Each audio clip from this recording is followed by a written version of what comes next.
የዓለም የስኳር ህመም ፌዴሬሽን መረጃ መሰረት በአሁኑ ጊዜ በዓለም ላይ 415 ሚሊዮን በላይ ሰዎች ከስኳር ህመም ጋር እንደሚኖሩ ያስቀምጣል ጥናታዊ ግምት ማለት ነው። ይህንን መቆጣጠር ካልተቻለ ደግሞ በ2035 እንደ አውሮፓውያን አቆጣጠር 642 ሚሊዮን በላይ ሰዎች የስኳር ህሙማን ሊሆኑ ይችላሉ ሲል ትንበያው አስቀምጧል። ጤና ይስጥልን ተመልካቾቻችን፣ ጤናው በቤቱ የተሰኘው ፕሮግራማችን ተጀምሯል። ዛሬ ቀደም ሲል እንግዲህ በሰጠናችሁ መረጃ መሰረት የስኳር ህመምን አስመልክቶ ከእናንተ ከተመልካቾቻችን ጋር ውይይት የምናደርግ ይሆናል።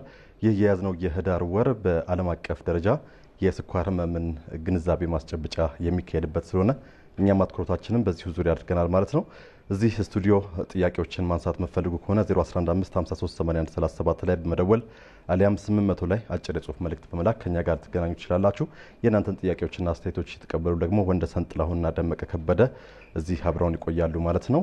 እዚህ ስቱዲዮአችን ዛሬ እንግዳ ያደረግናቸው ዶክተር አህመድ ረጃ ናቸው። የስኳር ህሙማን ማህበር ፕሬዚዳንት ናቸው። ዶክተር አህመድ ጤና ይስጥልኝ፣ እንኳን በሰላም መጡ። አመሰግናለሁኝ። ዛሬ ስለ ስኳር ህመም ነው ልንወያይ የተገናኘ ነውና እስኪ ወደ ዝርዝር ጉዳያችን ከመግባታችን በፊት በአጠቃላይ የስኳር ህመም ምን ያህል አስጊ ነው ማለት እንችላለን በሀገር አቀፍ ደረጃ እንዲሁም በዓለም አቀፍ ደረጃ? እንግዲህ በአሁኑ ሰዓት የስኳር ህመም በዓለም አቀፍ ደረጃ አሳሳቢ ተላላፊ ያልሆነ ህመም እየተባለ የሚነገርለት ህመም ነው። እንግዲህ የአሳሳቢነቱ መገለጫ አሃዛዊ ቁጥሩ ብቻ አይደለም።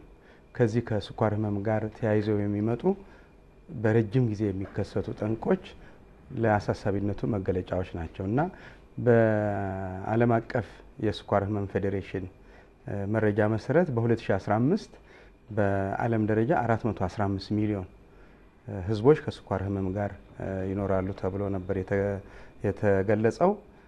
የመከላከልና የመቆጣጠር እርምጃ ደግሞ ካልወሰድን በሚቀጥሉት 25 ዓመታት ይህ ቁጥር ወደ 642 ሚሊዮን ያሻቅባል። ወደ አፍሪካ ደግሞ በምንመጣበት ጊዜ በአሁኑ ሰዓት 12 ሚሊዮን አፍሪካውያን ከስኳር ህመም ጋር ይኖራሉ ተብሎ ነው የሚታሰበው። እንግዲህ በተመሳሳይ ደረጃ የመከላከልና የመቆጣጠር እርምጃ ካልተወሰደ ይህ ቁጥር ወደ 34 ሚሊዮን እንደሚያሻቅብ ነው የተነገረው።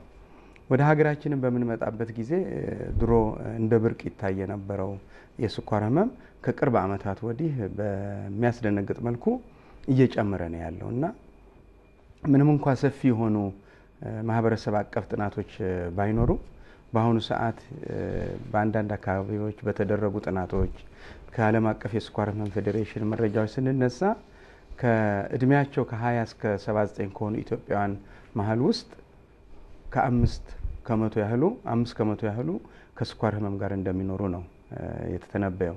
በቅርቡ ደግሞ በሀገር አቀፍ ደረጃ የተደረገ ጥናት አለ። እንግዲህ ያ ጥናት ይፋ ሆነ በሚወጣበት ጊዜ ትክክለኛ መረጃውን ማግኘት ይቻላል ማለት ነው። ስለዚህ ቀደም ሲል እንደጠቀስኩት የስኳር ህመም አሳሳቢነቱ ይሄ ቁጥር በየጊዜው እየጨመረ መሄዱ ብቻ ሳይሆን ከስኳር ህመም ጋር ተያይዘው የሚመጡ ጠንቆች አሉና ለምሳሌ ያክል ከስኳር ህሙማን ቁጥር 1/3 የአይን ጉዳት እንደሚታይባቸው፣ የስኳር ህመም ለኩላሊት ድክመት ግንባር ቀደም ምክንያት መሆኑ፣ እንዲሁም ደግሞ የስኳር ህመም ለእግር መቆረጥም አንዱ ዋነኛው ምክንያት መሆኑ አሳሳቢነቱ ይገልጻል ማለት ነው። ሌላው የዚህ ህመም አሳሳቢነት በአጠቃላይ ህክምናውና ክትትሉ ውስብስብና ውድ ህመም ነው። በመሆኑም የሀገራትን የኢኮኖሚ አቅም የሚፈታተን ነው ማለት ነው። ስለዚህ የዚህ ህመም ዋነኛው ስራ መሆን ያለበት ህመሙን ቀድሞ መከላከል እና ብዙ ጉዳት ሳያስከትል ደግሞ ከተከሰተም በኋላ ጠንቆችን መከላከል ላይ ብናተኩር ብዙ ነገር ማዳን ይቻላል ማለት ነው እና በአጠቃላይ ሲታይ የስኳር ህመም እጅግ አሳሳቢ የሆነ የህብረተሰቡ የጤና ችግር ነው ማለት ይቻላል። እስኪ የስኳር ህመም ምንድን ነው የሚለውን ደግሞ በደንብ እንቀጥል። እንግዲህ አንድ ሰው የስኳር ህመም አለበት የምንለው በደሙ ውስጥ ያለው የስኳር መጠን ከሚገባው በላይ ከፍ ብሎ ሲገኝ ነው። ለምሳሌ ያክል አንድ ሰው በባዶ ሆድ ማለትም ለ8 ሰዓታት ያህል ምንም ምግብ ሳይበላ በሚያደርገው የደም ምርመራ መጠኑ ከ126 ሚሊግራም በዴሲሊትር በላይ ከሆነ የስኳር ህመም እንዳለበት ይታወቃል ማለት ነው። ጤናማ የስኳር መጠን ደግሞ የምንለው አለ። ጤናማ የስኳር መጠን የምንለው ከ70 እስከ 100 ያለውን ማለት ነው። በ100 እና በ126 መሀል ያለው ይሄ ቅድመ ስኳር ለስኳር የሚያሰጋ የምንለው ሲሆን አንድ ሰው በዚህ ደረጃ ላይ እያለ ተገቢው ክትትልና ቁጥጥር ካላደረገ ይሄ መጠን ወደ ስኳር ሊሸጋገር ይችላል ወይንም ደግሞ ወደ ጤናማም ሊሸጋገር ይችላል እንደ ሁኔታው ማለት ነው። ስለዚህ ይሄ ቅድመ ስኳር የሚባለውም አሳሳቢ የጤና ችግር ነው። በቀላሉ ልናየው አይገባም ማለት ነው። ለምሳሌ አንድ ሰው የስኳር መጠኑ 110 ሆኖ ስኳርም ባንለው ጤናማ ቁጥርም አይደለም። ስለዚህ ለስኳር የሚያሰጋ ነው ማለት ነው እና ክትትልና ቁጥጥር ማድረግ ይጠበቅበታል ማለት ነው። እንግዲህ በደም ውስጥ ያለው የስኳር መጠን ለምንድን ነው ከሚገባው በላይ ከፍ የሚለውን በምናይበት ጊዜ 3 ነገሮችን መረዳት ጥሩ ነው እላለሁ። አንደኛው ስርዓተ ልመት የምንለው ማለት የአመጋገባችን ስርዓት፣ ምግብ ስንበላ በሰውነታችን ውስጥ የሚካሄደው ለውጥ ምንድን ነው የሚለውን ብንረዳ። ሁለተኛ ቆሽት ስለተሰኘው የሰውነት ክፍልና ኢንሱሊን ስለተባለው ንጥረ ቅመም መረዳት ያስፈልጋል። እንግዲህ አንድ ሰው ምግብ በሚበላበት ጊዜ በጨጓራና በአንጀት በሚካሄዱ የተለያዩ ኬሚካላዊ ለውጦች የበላው ምግብ ወደ ስኳርነት ይለወጣል። በተለይም ደግሞ እነዚህ ኃይል ሰጪ ምግቦች የምንላቸው እንደ ዳቦ፣ እንጀራ፣ ምስር፣ ክክ የመሳሰሉት ሙሉ ለሙሉ ወደ ስኳርነት ነው የሚለወጡት። ሌሎችም ቢሆን እንደ ፕሮቲን፣ ይሄ ሰውነት ገንቢ ቅባቶችን በተወሰነ ደረጃ ወደ ስኳርነት ይለወጣሉ። እንግዲህ ይሄ የሆነበት ምክንያት ስኳር ለሰውነታችን እጅግ አስፈላጊ የኃይል ምንጭ ስለሆነ ነው እና በተለይ ደግሞ አንጎላችን ያለ ስኳር ስራውን ሊሰራ አይችልም። ስለዚህ ስኳር ለአንድ ሰው የኃይል ምንጭ ነው ማለት ነው። ማንኛውንም ነገር ለመስራት፣ ለማሰብ፣ ለመንቀሳቀስ፣ ለመጻፍ፣ ለመጓዝ፣ ማንኛውንም ስራ ለመስራት ስኳር የኃይል ምንጭ ሆኖ ያገለግላል። እንግዲህ ይህ የበላነው ምግብ ወደ ስኳርነት ከተለወጠ በኋላ የኃይል ምንጭ ሆኖ ለማገልገል ወደ ህዋሳት መስረግ አለበት። ወደ ህዋሳት እንዲሰርግ ደግሞ እሱን የሚያስገባ ነገር ይፈልጋል። ይኸውም ምንድነው? ኢንሱሊን ነው። በደም ውስጥ ያለው ስኳር ወደ ህዋሳት የሚገባው በኢንሱሊን አማካኝነት ነው። ኢንሱሊን ማለት ደግሞ በቆሽት የሚመረት ንጥረ ቅመም ወይም ሆርሞን የምንለው ነው። ስለዚህ ቆሽት በአንድም ይሁን በሌላ ምክንያት ኢንሱሊን የማምረት ተግባሩ ሲስተጓጎል የኢንሱሊን እጥረት ይከሰታል ማለት ነው። ወይም ጭራሹንም ላይኖር ይችላል እንደ አይነቱ። ስለዚህ ኢንሱሊን ደግሞ ከሌለ የበላነው ምግብ ወደ ስኳርነት ከተለወጠ በኋላ ወደ ህዋሳት መግባት ያቅተዋል ማለት ነው። ስለዚህ ምን ይሆናል? በደም ውስጥ ይከማቻል። እንግዲህ ያኔ ነው አንድ ሰው ስኳር ህመም አለው ምንለው። በደም ውስጥ ያለው የስኳር ክምችት መኖር ከሚገባ በላይ በሚሆንበት ጊዜ ነው። እንግዲህ መሰረታዊው ግንዛቤ ይሄ ነው፣ ስኳር ምን ማለት ነው የሚለው ነገር። ግን ለምንድን ነው ቆሽት ኢንሱሊን የማምረት ስራው የሚስተጓጎለው የሚለው በውል የታወቀ ነገር የለም። ነገር ግን የምናውቀው ነገር ቢኖር በአንድም ይሁን በሌላ ምክንያት ቆሽት ኢንሱሊን የማምረት ተግባሩ ሲስተጓጎል የስኳር ህመም ይከሰታል። ምክንያቱም የተበላው ምግብ ወደ ስኳርነት ከተለወጠ በኋላ ወደ ህዋሳት መስረግና መግባት ስለማይችል በደም ውስጥ ይከማቻል። ያ ደግሞ በደም ውስጥ የተከማቸው ስኳር በተፈጥሮ በኩላሊት በኩል ወደ ውጭ በሽንት ይወጣል ማለት ነው። እንግዲህ ስኳሩ በሽንት በሚወጣበት ጊዜ አብሮት ደግሞ የሚወጡ ውሃና ሌሎች ንጥረ ነገሮች አሉ። ስለዚህ ያ ነው እንግዲህ ከፍተኛ የሆነ የጤና ችግር የሚያስከትለው። ስለዚህ በደም ውስጥ ያለው የስኳር መጠን ለረጅም ጊዜ ከፍ ብሎ ከቆየ የተለያዩ የሰውነት አካላትን በመጉዳት ለከፋ ችግር ሊዳርግ ይችላል ማለት ነው። በአንጻሩ ግን ስኳሩን መቆጣጠር ከተቻለ እነዚህ ችግሮች ሳይከሰቱ መኖር የሚቻልበት ሁኔታ አለ። እንግዲህ ይሄ ነው ስኳር ህመም መሰረታዊ ግንዛቤው ማለት ነው። አንድ ሰው ስኳር ህመም አለበት ምንለው ወይም ደግሞ የሚጠበቁ ምልክቶች ምንድናቸው? ስኳር ህመም አለ እንግዲህ ስኳር ህመም የማያሻሙ ምልክቶች አሉት። ልክ መሰረታዊ ግንዛቤውን ስገልጽ እንደተናገርኩት የስኳር ህመም መገለጫው በደም ውስጥ ያለው የስኳር መጠን ከሚገባው በላይ መከማቸት ማለት ነው። እንግዲህ ነገር ግን ይሄ ስኳር በተፈጥሮ በሽንት አማካኝነት ይወጣል። ስለዚህ ትልቁ ምልክት የሚታይባቸው ስኳር ህመም ሲከሰትባቸው አንደኛ የማይረካና ከፍተኛ የሆነ የውሃ ጥም ነው። ይሄ የውሃ ጥም ግንዛቤው ከሌለ እንዳውም ሰዎች ከውሃ ይልቅ ውሃ ስለማያረካቸው የሚጠጡት እንደ ለስላሳ መጠጦች፣ ስኳርነት ያላቸው ጁሶች ናቸው እና ይሄ ሁኔታ ደግሞ ነገሩን ከማሻሻል ይልቅ የበለጠ እንዳውም እንዲባባስ ነው የሚያደርገው። ስለዚህ የመጀመሪያው ምልክት የማይረካ ከፍተኛ የሆነ የውሃ ጥም ነው።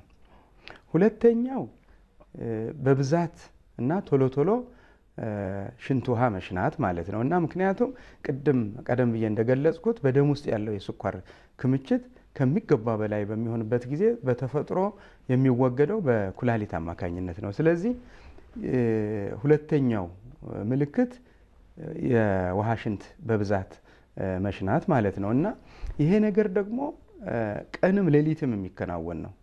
ቀንም ሌሊትም የሚከናወን ነው። ውሃ መጠጣቱም ቀንም ሌሊትም የሚከናወን ነው። በተለይ አንዳንድ ስኳራቸው በጣም ከፍ የሚልባቸው ሰዎች ሌሊቱን ሙሉ ውሃ ሲጠጡና ሽንት ቤት መጸዳጃ ቤት ሲመላለሱ ነው የሚያድሩት እና ይሄ ደግሞ ምንን ያስከትላል? ከሽንቱ ጋር የሚወጡት የተለያዩ ንጥረ ቅመሞች አቅማቸውን ይቀንሳል፣ ክብደታቸውን ይቀንሳል። ስለዚህ በሚያስደነግጥ መልኩ ክብደት የሚቀንስበት ሁኔታ አለ። ከፍተኛ የሆነ ድካም፣ አቅም የማጣት ሁኔታም ይታያል ማለት ነው። እንግዲህ እነዚህ ምልክቶች በጣም ጉልህና የማያሻሙ ናቸው። በተለይ ደግሞ ቅድም እንደገለጽኩት የበላነው ምግብ ወደ ስኳር ከተለወጠ በኋላ ወደ ህዋሳት መስረግ አለበት ብያለሁ በጤናማ ሁኔታ። ስኳር በሚከሰትበት ጊዜ ግን ወደ ህዋሳት ስለማይሰርግ ምግቡ ከሰውነት ጋር አይዋሃድም ማለት ነው። ስለዚህ ብዙ ሰው የሚያሳየው ምልክት ደግሞ ምንድነው? ከፍተኛ የሆነ የረሃብ ስሜት፣ ቶሎ ቶሎ ምግብ የመፈለግ ስሜትም ይታይበታል። ነገር ግን ብዙ ቢበላም ወደ ሰውነቱ ስለማይጠጋ ከፍተኛ የሆነ የክብደት መቀነስ ይታያል ማለት ነው። ከነዚህ ውጭም የሚታዩ ምልክቶች አሉ። ስኳሩ በጣም ከፍ በሚልበት ጊዜ የአይን ብዥታ ሊታይ ይችላል። ቆዳ ማሳከክ፣ እንዲሁም የመገጣጠሚያ ችግር፣ የተለያዩ ምልክቶችም ሊታይባቸው ይችላሉ። ነገር ግን እዚህ ላይ በግልጽ መታወቅ ያለበት እነዚህ ምልክቶች ሁሉም ስኳር ህሙማን ላይ ይታያሉ ማለት አይደለም። እንዳውም በአብዛኛው እነዚህ ምልክቶች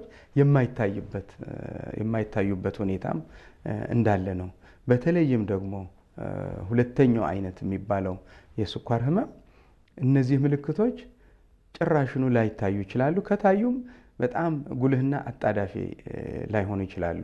እነዚህ ቀደም ሲል የጠቀስኳቸው የውሃ ጥም፣ የሽንት መብዛት፣ የረሃብ ስሜት፣ የክብደት መቀነስ ስሜቶች የሚታዩት በአጣዳፊና በጉልህ ሁኔታ አንደኛው አይነት የስኳር ህመም የምንለው ላይ ነው። ሁለተኛው አይነት የስኳር ህመም ላይ ግን ላይታዩ ይችላሉ። እንዳውም ይሄ አይነቱ ህመም ብዙውን ጊዜ የሚታወቀው ሰዎች ለሌላ ጉዳይ የጤና ምርመራ በሚያደርጉበት ጊዜ ነው። ለምሳሌ ለስራም ሊሆን ይችላል፣ ለኢንሹራንስ፣ ለመንጃ ፍቃድ ወይም ለሌላ የጤና ችግር ምርመራ በሚያደርጉበት ጊዜ ሊሆን ይችላል እና ይሄ ሁለተኛው አይነት የምንለው የስኳር ህመም ለረጅም ዓመታት ምልክት ሳያሳይ ውስጡ ግን እየጎዳ ሊቆይ የሚችል ህመም ነው። ስለዚህ ማንኛውም የህብረተሰብ ክፍል ምልክቶቹን ብቻ መጠበቅ ሳይሆን የሚያጋልጥ ሁኔታ ካለበት ለስኳር ህመም መመርመር ይኖርበታል ማለት ነው። ተመልካቾቻችን ጤናው ቤት የተሰኘው ፕሮግራማችን እንዲከታተላችሁ ትገኛላችሁ። የስኳር ህመምን አስመልክቶ ነው ዛሬ እዚህ ዶክተር አህመድ ረጃ ምላሾችን እየሰጡን አብረን ቆያለን። እንግዲህ ጥያቄዎችም ካሏችሁ ልታነሱ ትችላላችሁ። 0115538137 ላይ እየደወላችሁ ልትገልጹልን ትችላላችሁ። ቀደም ሲል እንዳልነው እንግዲህ ቆሽት ኢንሱሊንን ማምረት ሲያቅተው የስኳር ህመም ይከሰታል ብለናል። ምክንያቱ ደግሞ ለምን ቆሽት ስራው እንደሚያቆም አልታወቀም ተብሏል። ምናልባት ግን እንደ መንስኤ ወይም አጋላጭ ናቸው ተብለው የሚታሰቡ ነገሮች ይኖራሉ? መልካም። የስኳር ህመም ቀደም ሲል እንደገለጽኩት ትክክለኛ መንስኤው አይታወቅም ብያለሁ። በተለይ ደግሞ አንደኛው አይነት የስኳር ህመም በምን ሁኔታም ሊከሰት እንደሚችል የታወቀ ነገር የለም። የምናውቀው ነገር በአንድም ይሁን በሌላ ምክንያት ቆሽት ሙሉ ለሙሉ ኢንሱሊን የማምረት ተግባሩ ይስተጓጎላል ነው በአንደኛው አይነት የስኳር ህመም። ስለዚህ ለዚህኛው አይነት ህመም ሊያጋልጡ የሚችሉ ሁኔታዎች እስካሁን የታወቀ ነገር የለም።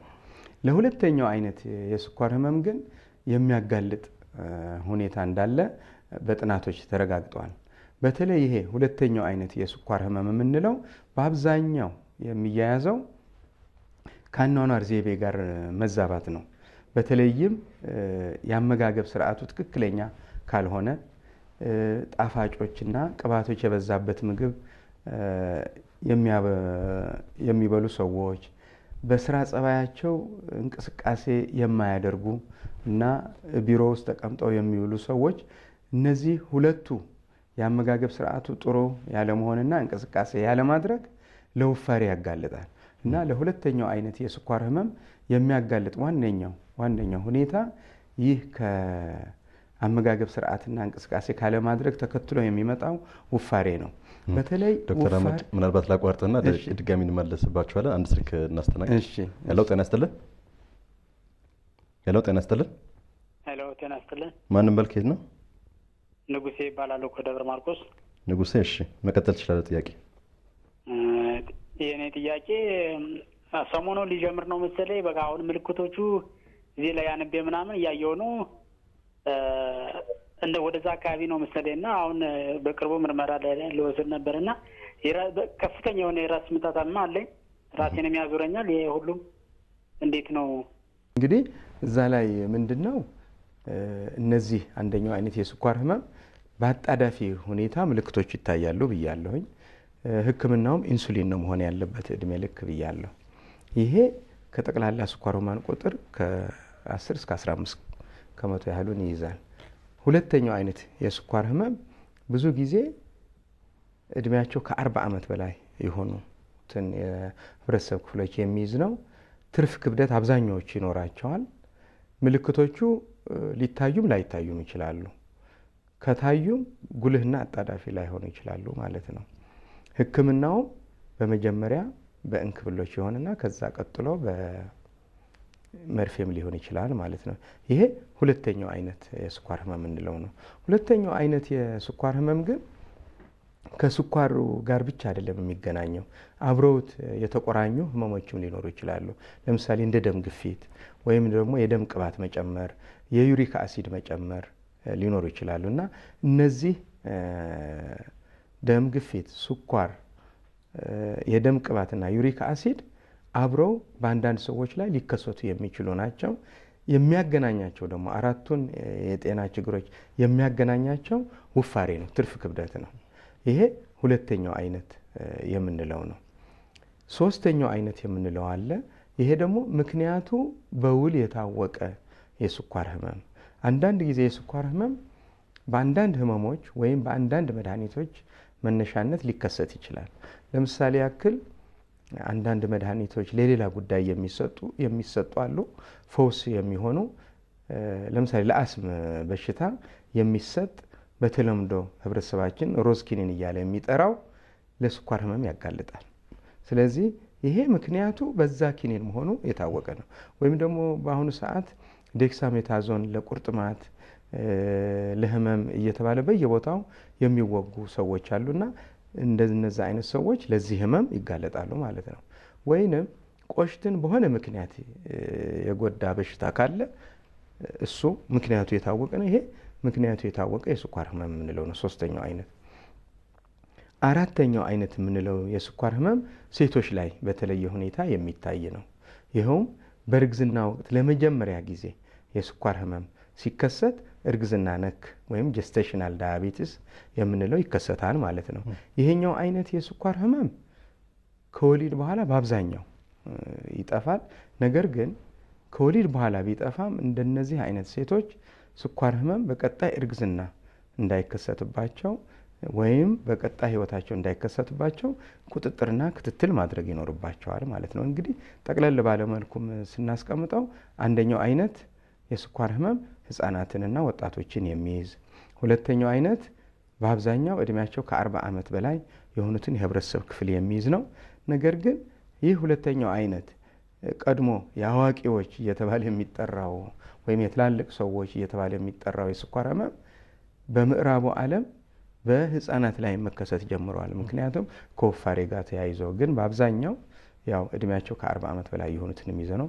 ምክንያቱ የታወቀ ምንለው ከህመሞችና ከመድኃኒቶች ጋር ተያይዞ የሚመጣው ነው። አራተኛው ግን በእርግዝና ወቅት ብቻ የሚከሰተው የስኳር ህመም ነው ማለት ነው። እነዚህ ናቸው እንግዲህ አይነቶች ስናይ አይነቶቹን ካየናቸው የሚያስከትሉት ጉዳት ምንድነው? የስኳር ህመም የሚያስከትለው ጉዳት ቀጣይ እንግዲህ ስኳር ህመም ሁለት ገጽታ አለው። ሁለት ገጽታ ያለው ህመም ነው ብሎ ማስቀመጥ ይቻላል። አንደኛው ገጽታው ብሩህ ገጽታ ነው ብዬ ነው ማስቀምጠው። ከተከታተሉት ከተቆጣጠሩት ጤናማ ኑሮ ሊያስኖር የሚችል ህመም ነው። በተለይ ደግሞ አንድ ሰው የስኳር ህመም ሲይዘው ሌሎች ችግሮችም እንዳይከሰቱ ቁጥጥር ስለሚያደርግ የደም ግፊቱ እንዳይጨምር፣ የደም ቅባቱ እንዳይጨምር፣ የአመጋገብ ስርዓቱ ጥሩ እንዲሆን ስለሚሰራ ጤናማ ኑሮ መኖር ይችላል ማለት ነው። እንግዲህ የስኳር ህመም አንዱ ገጽታው ብሩህ ገጽታው ጥሩ ገጽታው ብዬ የማስቀምጠው ከተከታተሉትና ከተቆጣጠሩት ምንም አይነት ስራ ከመስራት አያግድም። ጤናማ ኑሮ መኖር ይቻላል። ጠንቆችም እንዳይከሰቱ ማድረግ ይቻላል ማለት ነው። በአንጻሩ ግን በማወቅም ሆነ ባለማወቅ የስኳር ህመምን ካልተቆጣጠሩት ችላ ካሉት እና የአመጋገብ ስርዓቱ የተዛባ ከሆነ ቅጥ የለሽ ከሆነ እንቅስቃሴ የማያደርጉ ከሆነ የአልኮል መጠጦች በብዛት የሚጠጡ ከሆነ ሲጋራም የሚያጨሱ ከሆነና ምንም አይነት ክትል የማያደርጉ ሰዎች ላይ የስኳር ህመም የተለያዩ የጤና ችግሮችንና የጤና ጠንቆች ሊያስከትል ይችላል። እንግዲህ እነዚህ የጤና ችግሮች በርካታ ናቸው።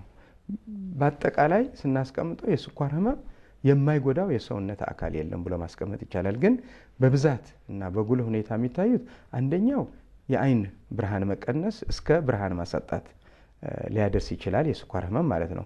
በዓለም አቀፍ ደረጃ የስኳር ህመም ለአይን ብርሃን ማሳጣት ዋነኛው ምክንያት ነው። ሁለተኛው የኩላሊት መድከምና ስራ ማቆም። ይሄም ቢሆን በዓለም አቀፍ ደረጃ የስኳር ህመም ለኩላሊት ድግመት ግንባር ቀደም ምክንያት ነው። ሶስተኛው የነርቭ መጎዳት ነው። የነርቭ መጎዳት እግር አካባቢና እጅ አካባቢ የነርቭ መጎዳት ሊያመጣ ይችላል። ከዚህ በተጨማሪ ደግሞ የስኳር ህመም ያለባቸው ሰዎች 75 ከመቶ ያህሉ የልብ ችግር ያጋጥማቸዋል። በሁለት እጥፍ ደግሞ የአንጎል ምት ወይም ስትሮክ ሊያጋጥማቸው ይችላል። በሶስተኛ ደረጃ የስኳር ህሙማን ወደ እግር የሚሄዱትን የደም ቧንቧዎች በማወክ ለእግር ማሳጣት ምክንያት ሊሆን ይችላል። ከዚህ በተጨማሪ የስኳር ህመም የጥርስና የድድ ችግር ሊያመጣ ይችላል። የመገጣጠሚያ ችግር ሊያመጣ ይችላል። የቆዳ ችግር ሊያመጣ ይችላልና በአጠቃላይ ደግሞ የውስጥ አካላትንም ሊጎዳ ይችላል። ለምሳሌ ከፍተኛ የሆነ የሆድ ድርቀት፣ ከፍተኛ የሆነ ተቅማጥ፣ በድንገት የሚከሰት ተቅማጥ፣ እንዲሁም ቀደም ሲል እንደገለጽኩት ምግብ ሲበላ ፊት አካባቢ ማላብ ሁኔታ እና ሌላም ሰውነት አካባቢ ሊያልብ ይችላል። ስለዚህ ከፍተኛ የሆነ የጤና ጠንቅ ሊያመጣ ይችላል ማለት ነው።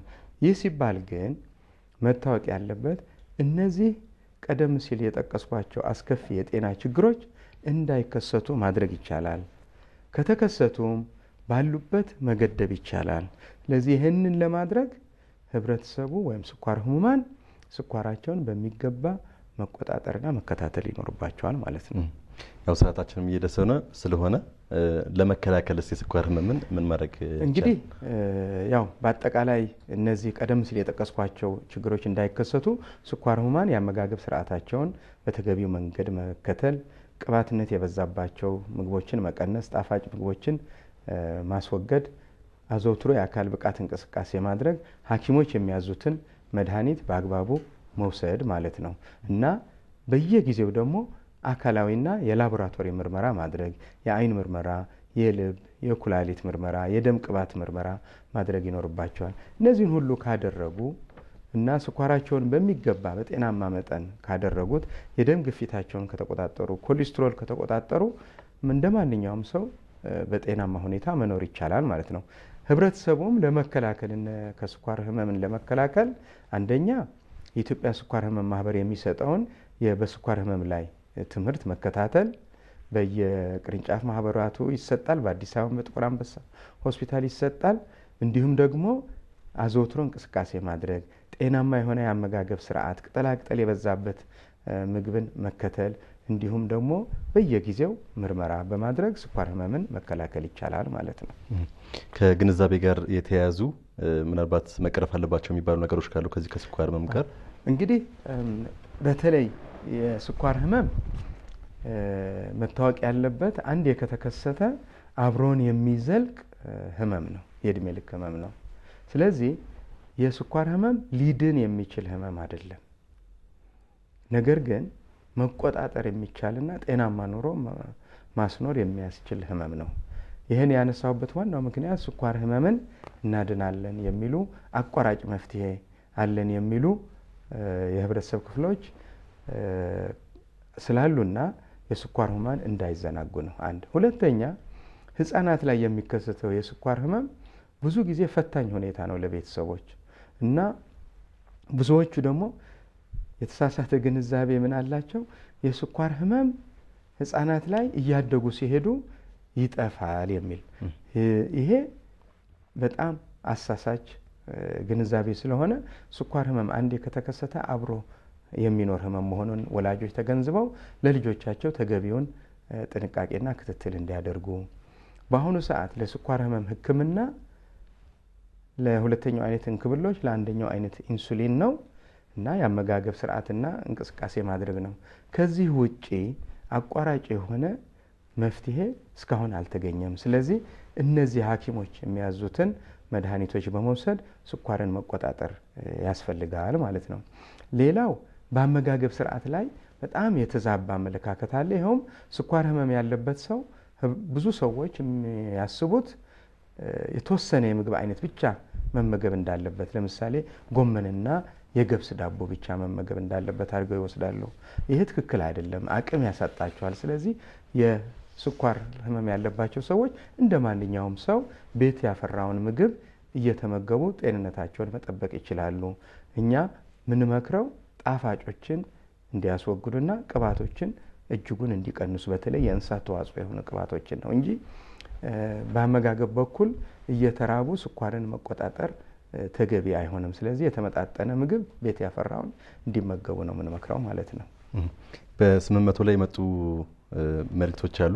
የተወሰኑት ምናልባት መልሰናቸዋል በተለያዩ መልኩ። ግን አንድ ጠያቂያችን እድሜ 28 ነው፣ የስኳር ህመም አለብኝ፣ በቤተሰብ እኔ ብቻ ነኝ ስኳር ህመም ያለብኝና ወፍራምም አልባልም፣ መንስኤው ምን ይሆን የሚል ጥያቄ እንግዲህ ቀደም ሲል መልሰናል። ያው አንደኛው አይነት የሚባለው ነው፣ ምክንያቱም አይታወቅ። ሌላው ጨውና ስኳርን እንዴት ነው መጠቀም ያለብን የሚል እንግዲህ ጨው ከደም ግፊት ጋር ነው የሚያያዘው፣ ከስኳር ህመም ጋር የሚያያይዘው ነገር የለም። ጨው የሚያበዙ የህብረተሰብ ክፍሎች ለደም ግፊት የተጋለጡ ናቸው። ስለዚህ ደም ግፊት ደግሞ ከተከሰተ ለስኳር ህመም ሊያጋልጥ ስለሚችል ከደም ግፊትን ከመቆጣጠር አንጻር የጨው መጠን መቀነስ እጅግ ጠቃሚ ነው እላለሁ። እንግዲህ በጣም በርካታዎቹን ጥያቄዎች አንስተናቸዋልና ከሌሎች ህመሞች ጋር ያለውን ቁርኝት እንደ መጨረሻ አድርገን በዛውም የማጠቃለያ እንደውም መረሳት የለበትም ስኳር ህመም ላይ መሰረታዊ ናቸው ምንላቸው ነገሮች ካሉ እንግዲህ ሁለተኛው አይነት የስኳር ህመም በምናስብበት ጊዜ የስኳሩ መጠን መጨመር ብቻ እንዳልሆነ ህብረተሰቡ መገንዘብ ይኖርበታል እላለሁኝ። ለምን ብዙ ጊዜ ስኳሩ ላይ ትኩረት ይደረግና ሌሎች ነገሮች ይረሳሉ። ይሄ ሁለተኛው አይነት የስኳር ህመም ግን ከደም ግፊት ጋር በጣም የተያያዘ ነው፣ ከደም ቅባት መጨመር ጋር የተያያዘ ነው። ቀደም ሲል እንደገለጽኩት የስኳር ህሙማን 75 ከመቶ ያህሉ የልብ ችግር ያጋጥማቸዋል ብያለሁ እና ለዚህ ለልብ ችግር የሚያጋልጡ ስኳር ህመሙና የደም ቅባት መጨመሩ የደም ግፊት መጨመሩ ነው። ስለዚህ አንድ ሰው ስኳር ህመም አለው ሲባል እነዚህ ሁኔታዎችም ጥሩ ደረጃ ላይ መሆናቸው፣ የደም ግፊቱ በጥሩ ቁጥጥር ስር መዋሉ፣ የደም ቅባቱ በጥሩ ቁጥጥር ስር መዋሉ መታወቅ ይኖርበታል ማለት ነው። ሌላ ያው የስኳር ህመም ያለበት ሰው ምልክቶች ብዙ ጊዜ አያሳይም። ራሱ ህመሙ ብቻ አይደለም ምልክት የማያሳየው። የስኳር ህመሙ ሲጎዳም የአይንም ይሆን የኩላሊት ጉዳት ሲከሰት ወይም የነርቭ ጉዳት ሲከሰት በመጀመሪያዎቹ ዓመታት ምንም ምልክት የለውም። ለዚህ ነው ድምፅ አልባ ነው የምንለው። እና የምልክቶች ስለሌሉ የስኳር ህመም አንዳንድ ሰዎች የኔ የስኳር ህመም በጣም ቀላል ነው ብለው ይወስዱታል። ነገር ግን ሁልጊዜ የምንነግረው ቀላል የሚባል የስኳር ህመም እንደሌለ ነው። ስለዚህ ምልክቶች ኖሩም አልኖሩም በደም ውስጥ ያለው የስኳር መጠን በጥሩ ቁጥጥር ስር እንዲውል መደረግ አለበት ማለት ነው። አንድ ሁለተኛ፣ እነዚህ ጠንቆች ደግሞ ከስኳር ህመም ጋር በረጅም ዓመታት የሚመጡ ጠንቆች፣ ሳንቆጣጠረው ቀርተን የሚመጡ ጠንቆች ምልክት አይሰጡም። ለምሳሌ የአይን ጉዳት ሲከሰት አስቀድሞ ምልክት የሚሰጠው ነገር የለም። ነገር ግን በድንገት በአንድ ጠዋት ሲነሱ የአይን እይታቸው ድብን የሚልባቸው ሰዎች አሉና ይሄን ለመከላከል ቢያንስ በየዓመቱ የአይን ሐኪም ሊያያቸው ይገባል ማለት ነው። የኩላሊት ጉዳትም እንደዚሁ በተመሳሳይ መልኩ በየዓመቱ ምርመራ ለኩላሊት፣ ለልብ ማድረግ ይኖርባቸዋል። ለእግር፣ ለደም ዝውውር ምርመራ ማድረግ ይኖርባቸዋል ማለት ነው። ይሄንን ካደረጉ ስኳር ህሙማን በተሟላ ጤንነት መኖር እንደሚችሉ ጥናቶች አረጋግጠዋልና አንድ ሰው ስኳር ህመም ከያዘው ተስፋ የመቁረጥና የመጨረሻ ደረጃ የደረሰ አድርጎ መውሰድ የለበትም። በጥሩ ሁኔታ ከተቆጣጠርነው ከተከታተልነው እንደ ማንኛውም ዜጋ መኖር እንችላለን። ነገር ግን በመጨረሻ ማስተላለፍ የምፈልገው መልእክት ስኳር ህመም በሀገራችንም ሆነ በሌሎች ሀገራት በጣም በአስጊ ሁኔታ እየተስፋፋ ነው ያለው። በተለይ ኢትዮጵያ በአሁኑ ሰዓት ከአፍሪካ እንኳን ብንወስድ ከሳህራ ባሉ ሀገራት በስኳር ህሙማን ቁጥር በሶስተኛ ደረጃ ትገኛለች። ከግብፅና ከደቡብ አፍሪካና ከናይጄሪያ ቀጥሎ ከሳህራ በታች ስላልኩ።